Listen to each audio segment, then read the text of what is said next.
Well, good morning, Mobile, and all of our friends across the Gulf Coast. We're so excited you tuned in again for another episode of our Echo Stop Live podcast. I'm Kevin, and I'm here with my good, sometimes friend, Curtis.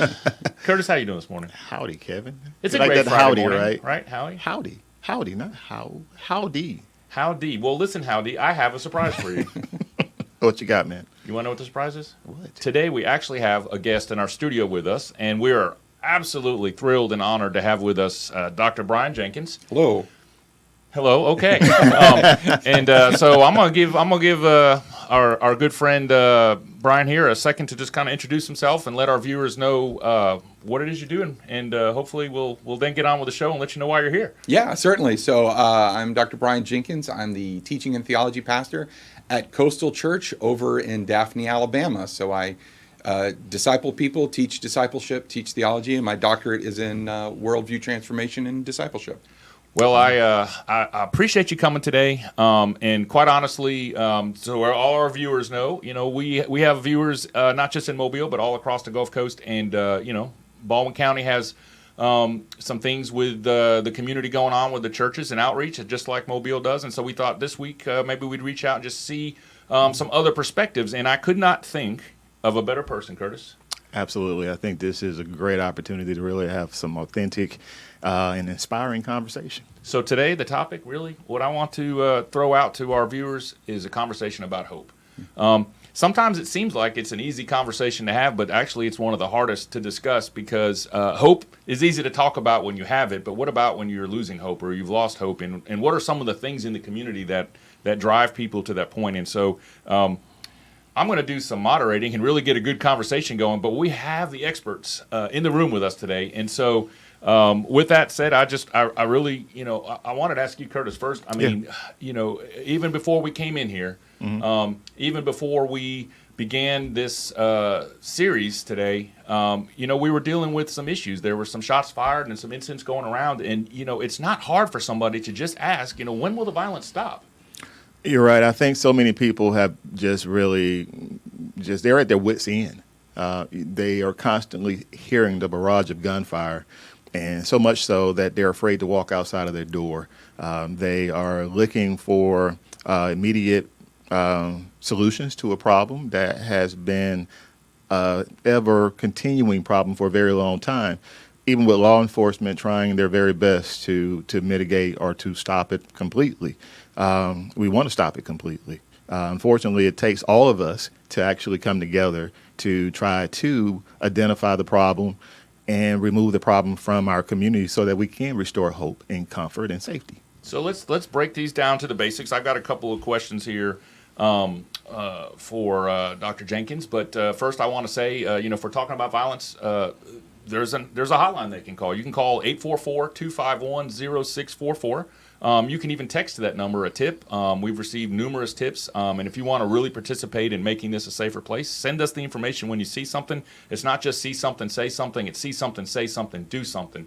And we're asking everybody to help make the community safer. But that kind of really leads me to the big question in the room, I guess. We can't separate faith and those other things of value to us as humans and expect to solve some of these really dramatic problems. And so when people are in communities, especially if they're affected or know somebody that's affected by violence, what is hope and how does it get lost in these situations? Well, I think, from a faith point of view, I mean, there's all sorts of ways of looking at it. But I think one of the really cool ways that I chose to look about hope is, especially like in the Old Testament, hope is a series of word pictures. So like hope, the Hebrew word for hope, there's a word for it that's similar to the word for rope, as in being helped out. There's a word for hope that's similar to the word for oasis, as in I've been traveling and I'm tired and I'm thirsty, but I have this thing out there. And that's really what hope is. Hope is a recognition that right now isn't great, but it is a belief and a confidence that there is a resolution, that there is an end to it. And so hope is really saying, hope isn't denying the realities that we face. Hope is saying both are true.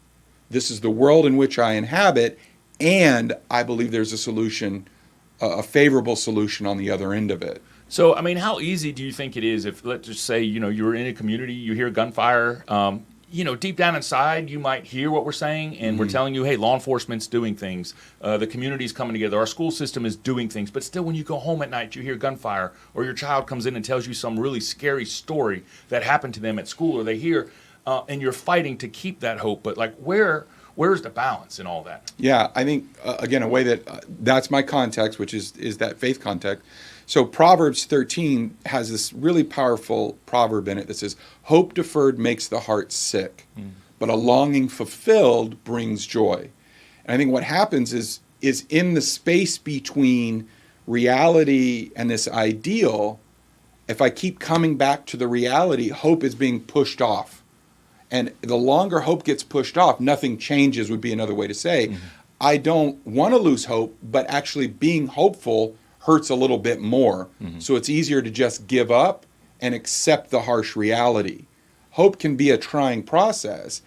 So what we have to do is we have to be honest. Hey, I do have organizations that are doing my best. I do have resources, and you have to lift yourself above that and choose hope at that point rather than trying to feel it. I think that's something. Right. Oftentimes we equate hope with something that we can see rather than something we can internalize and feel, understanding that it has to be something within before we can actually visualize it. But what do we say to someone who is leading with their understanding of hope from the outward appearance of what is hope or what's not hope? Yeah, and I think understanding why someone would be hopeless, we would like to believe that just sharing data with them is going to do that. Hey, here are the crime numbers, here are the poverty numbers, look how things are changing, here are the resources. But like I said, part of my training is in worldview, and what you believe is always more powerful than what you know. Right. So we have to work at changing not what people know, but what they believe. Okay. And how do we and going back to what you were saying, if it's analogous with a rope, so it's not just knowing that rope is there, but like giving our friends in the community the ability, whether through resources, skills, or just a morale boost, but how do we tell them to pull the rope, right? Because you got to grab onto that rope. If there's a lifeline out there that's going to bring you closer and close that gap that you were talking about, then the rope isn't just something we see and we run to. It's something that we also have to do something with. You trust in. So the way that community resources can do is to consistently come through on those hope-filled promises. Because you can get it right 20 times, but the 21st time, if it's not there, people will naturally want to revert back to the previous reality. That's the comfortable reality. I'm so glad you said that, too, because we do a lot of community events where we bring in different partners from the community with the hope that they actually bring some tangible things to the community that will help people remove barriers, with the hope also that at some point self-actualization occurs, where that individual starts to see the removal of barriers, and by the removal of those barriers, we start to restore hope. Wow. Yeah, absolutely. So we actually are having an amazing topic that we're talking about. I want to invite our viewers to send in emails, echostoplive@gmail.com. That's echostoplive@gmail.com. If you send in your question, we'll at least pull one question today and try and answer it, but certainly we'll reply to all questions, and we may even read your question at a future date. So we encourage you to send it. But before we get back to this discussion, I want to share a quick video with you. Hopefully this kind of shares a little bit of our idea about hope. Look, let me hit you with some truth real quick. We have some amazing teens in the community who are serious about youth violence prevention. Most definitely. They're the real YBP champions. We have reached so many teens all over the city. Some were winners in our YBP Kindness Count contest. Look, y'all, the YVP Kindness Counts campaign is over. We can't stop now. Only the contest is over. Look, we started something great. It's called the YVP movement. Let's keep it going, y'all. So on the very first episode, we brought some really harsh statistics out, and it was something that was super simple that we found. Curtis, you're aware of this, but I want to share with Dr. Jenkins, so he's aware of it too. I know he's been following the podcast, but so that he knows exactly where our hearts have come from. When you talk about some of the things that have happened, specifically here in Mobile, it seems like there's this huge violence problem. And so we started attacking this violence problem. And what we quickly found out was the violence is an issue, but perception was the biggest issue. And when we actually looked at the numbers, if you took 100% and you divided it up, we were essentially looking at a 30% violence issue and a 70% perception issue, which is a really hard thing to accept. Because it just makes sense that if people aren't realizing what we're doing, then the reality that they're believing is different. And so, sometimes we tell our community members that law enforcement's doing things. Sometimes they see a police car come by. But if we're not stopping and getting the whole story about what's going on, what road a person's traveled down, what their experiences were that led them up to it, how does that affect hope? Like we think we're attacking the hope problem from one angle, but really there's a story behind it. Yeah, and that goes back to that difference between what we know and what we believe. Right. So we know, here's the literal numbers, here's this X, Y, and Z, but people say, what I believe is that it's worse or better. So the way you change that, at least from a worldview or faith perspective, is actually through story. It's not always through just convincing, it's through engaging what we think and feel. So rather than trying to prove something, it's what do you feel about the police presence? And then, well, I don't think they're here enough. Well, did you know? Or what do you think is the issue? And engaging people in that. And then once we're aware of those perceptions, introducing the reality of information. But it's always about overcoming a narrative or a story of some kind. Because Mark Twain always said, a good lie will be out the door before truth can get its shoes on. And so we have to understand that those narratives can contain false truths, but they're close enough to real truths that they have power. So as we challenge those and hopefully change those in the perception, and these are not just truths of a generation, these are multi-generational truths, especially in a city like Mobile that have gone back, literally since the French showed up and said, bonjour. We've had these issues. And so sort of deconstructing those comes at a price of long-term faithful engagement, showing up, coming through, everybody filling up their end of the bargain, and then when that hope gets deferred, not giving up, pressing through and saying, let's get it right the next time. You're talking about intentional conversation, right? Absolutely. Absolutely. He also talked about Mark Twain, which doesn't quite go back as far as your SRP moment, because I know you're about to have one. But I mean, maybe not. But I know you like to bring up your good friend Sir Robert Peel. Well, I do. I do. I did not see that coming today. I got to be honest with you. Well, trust and legitimacy is something that is at the root of law enforcement. The community has to trust us for our legitimacy to exist. And I believe that we are working very diligently at that, trying to make sure that happens. But you pointed some things out that go to the heart of what we're trying to accomplish, and that is being very intentional when going out into the community and talking to people where they are, meeting them where they are, and talking to them about their feelings, perceptions about the community, the crimes, as well as their interaction with law enforcement, making sure that those things that the community feels that we're trying to answer those. So I've got an interesting question for you. Sometimes people are looking for a way to connect. And, we're talking about hope, and let's say somebody's a victim or somebody is a family member with a victim. And a lot of people don't realize this, that, it's horrible to be a victim. But sometimes the trauma that comes along with being associated with the victim, mother, father, brother, sister, uncle, whatever, you share in that. And so if people are looking at ways of sharing their story but also getting involved, what can they do, even from a faith-based perspective, what can they do in the community themselves to help bring hope? What are some ideas? I know there's services, but like as a person, how hard is it to share your hope with other people? Well, I think it's only as difficult as just sharing your own story is. I mean, hope is contagious, just like anything. Hope is contagious. And because we're naturally bent to want it, we are pretty bent to receive it. So what I mean by that is if we have people of influence, and not just leaders in community, but people of influence in community, because every community has the people in charge, and then every community have the people that actually run things, right? And so the people that influence community, partnering with them in hope. But ultimately, the best way is to go start, in my opinion, proactively creating the world you want to see, right? Instead of saying, well, I need the Rotarians to show up and do this, or the Elks Lodge needs to be here saying this. You know, in the church, we always have this with this saying that says the church should. But we believe that we're part of the church. So every time somebody says the church should, I remind them that says, you're actually saying I should. Right. Because I am the church. So if we say the community should, Right. then what you're really saying is I should. I need to do something about the quality of lunches in our schools and what kids eat when they come home. I need to do something about why no one calls the police in our neighborhood. I need to do something. And personal ownership in that community is huge. And then what you will find, some opposition, but you will always find allies too. Because we all know this is not what we really want. Only a handful of people may, quote unquote, want it to stay this way. Most people don't.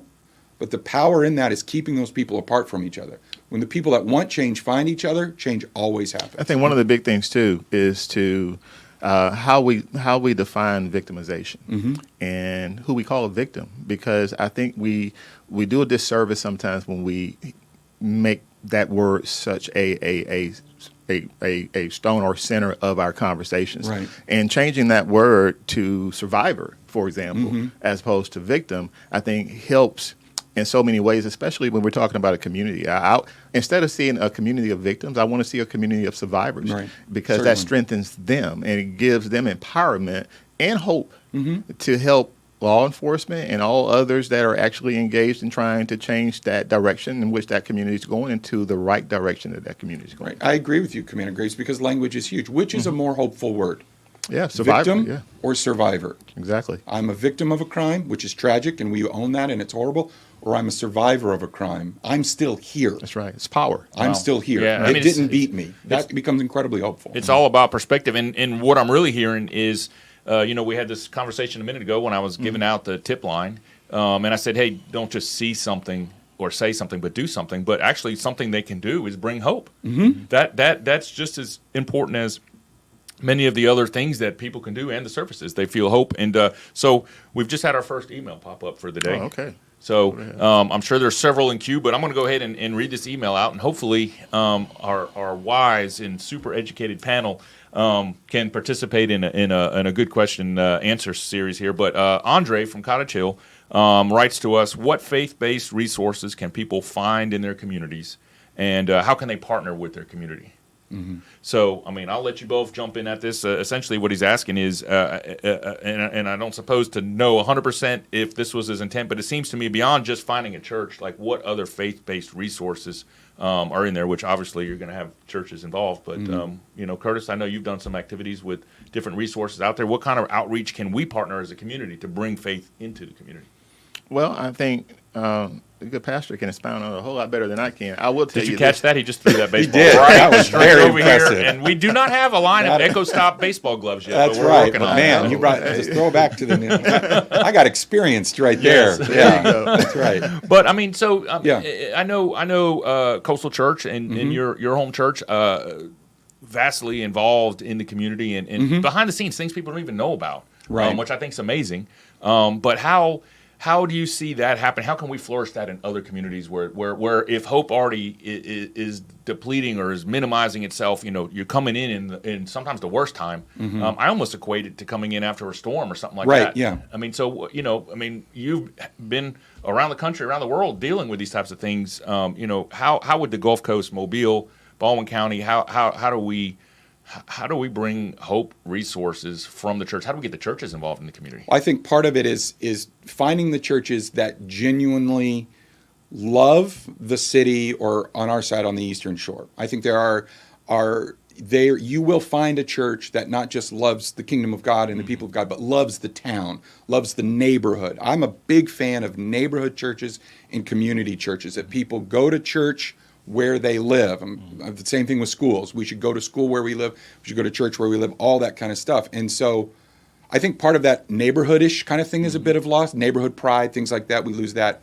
The other thing is, for example, on the Eastern Shore, we have Prodigy Pantry, which, as part of Coastal Church, we're big on that. Organizations like Teen Challenge, organizations like Prodigy Pantry. There are, and I think this is one thing we have to remember, there are good people doing good things. Absolutely. So go find them. You don't have to do it yourself yet, Go find good people doing good things and jump in. They will be excited. And do whatever they ask you to do. If you show up and you're like, hey, I want to change my community, and they're like, great, go file those tax receipts so we don't get audited, then go do it.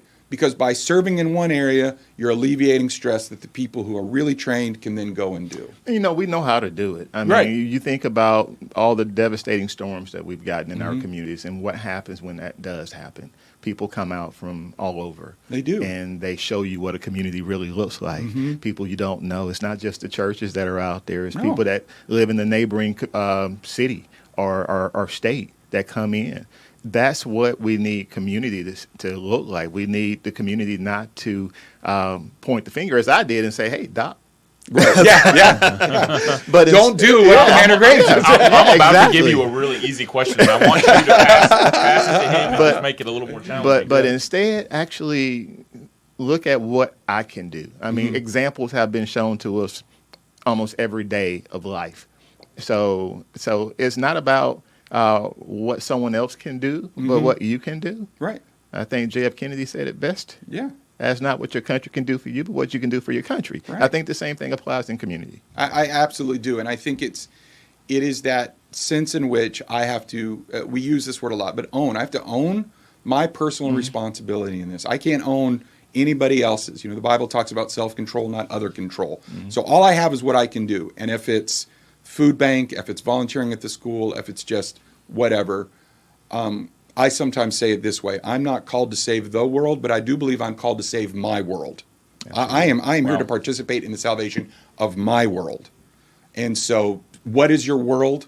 However you define that, and then I think we're all called to do that. You've just defined something as we I subscribe to the same philosophy. as we bring. Well, you said What you would didn't Sir know how to do a Robert Peel subscription. say about it? Yeah, I mean, really. Did you feel like you're getting ganged up on over here? Just a little bit. Okay, Oh, okay. that's all right. It's all with love. But look, as we bring this discussion to a close, painfully, because we could go on for a long time, Yeah. I wanted to make an announcement. So, Curtis, we have this giving tree lighting ceremony coming up on Monday, November 21st. Yeah, this will be our second, actually, under our chief Prine. We'll have a tree. It's our giving tree. It's the lighting ceremony, Monday, November 21st at Police Headquarters, 2460. We're going to ask that everyone comes out. It's going to be at 5:30. We want to show the community that we care and that there are hundreds of people out here who are without some of the most needed things. And we want to make sure that during this time of giving that we recognize that and actually provide families with much needed things. That's awesome. I want to remind everybody again about our tip line, 844-251-0644. But as we bring this to a close, I'm kind of going to go out on a limb here for just a second.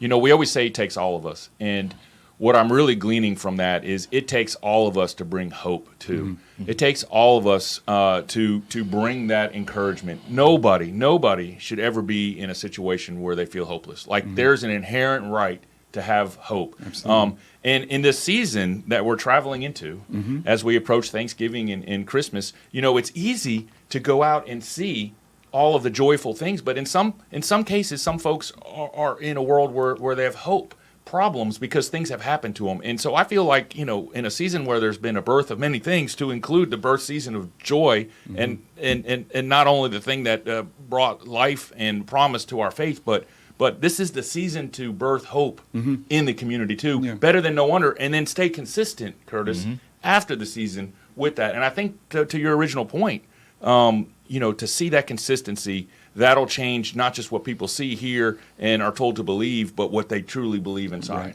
Absolutely. Well, Absolutely. we're almost there. Actually, we're pretty much at the time to go, and so I'll let you have the last 30 seconds, and you can absolutely throw whatever you want at the good commander here. I'm here to because catch it, man. He I got opened it. Oh, big well, mitts, no, man. I- Big mitts. Come on. Let's No, go. I do think. So if I had like my last 30 seconds to say anything, I think I would remind people, number one, that hope is a choice. It's not an emotion. I choose hope. I don't feel hope. If I wait to feel hope, I will stay hopeless. So I choose hope. I choose to see. And the other thing, the one thing that best hope that really brings hope is the power of story, telling the true stories of good things, not just always recycling or rehashing the stories of bad things. Both are true. and let both be true, the good and the bad. When you come to face with that reality, then you can find the hope that's in there, not denying one or the other, but really balancing other. And I thank everybody for joining us again. Curtis, awesome discussion. Dr. Brian Jenkins from Coastal Church and Daphne, thank you for coming here to talk with us about not just your community, but all communities. I invite everybody to tune in every week, Friday at 8:30 in the morning for our live podcast, Echo Stop Live. And I wish to see you next week. Send in your questions. We appreciate you, and I feel super encouraged. And so I want to leave you just with this thought. Go find hope, bring it to the community, and let's make this a safer community for everyone.